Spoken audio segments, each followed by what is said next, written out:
Welcome to the HMAR Mobile Tech channel. Today I'm working on doing a bench test on some low beam light bulbs here, and this, in case you want to know, it's an H11.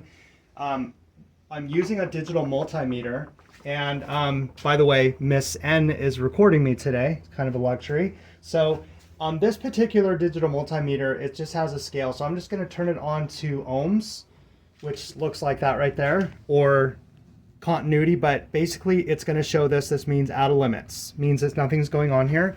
Check your test leads and make sure that we have a very, very low reading. 0 is perfect, but anyway, that's good. So the first thing, I know this light bulb is bad, but I just want to verify it and just kind of show you on camera how to know. So there's 2 pins in here, and so I'm just going to touch one on one side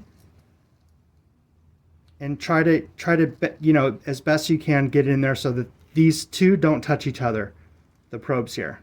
Okay, so if you look down at the meter, it says out of limits. Okay, so we need to have a little bit of resistance between these 2 pins here within the circuit of the light bulb.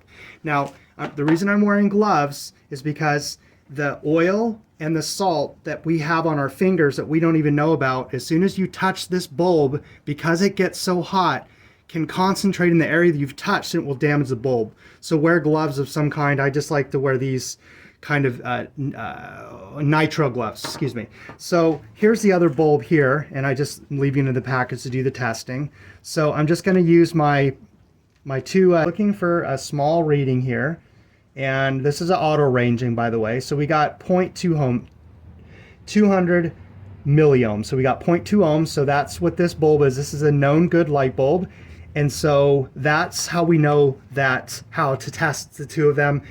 The reason I show you how to test the old one is so you don't have to go checking around for power and ground or checking fuses or something like that. So that's why you can verify with a digital multimeter, and then just to show you how the new one can look just that way, so it makes the video a little bit more clear and complete.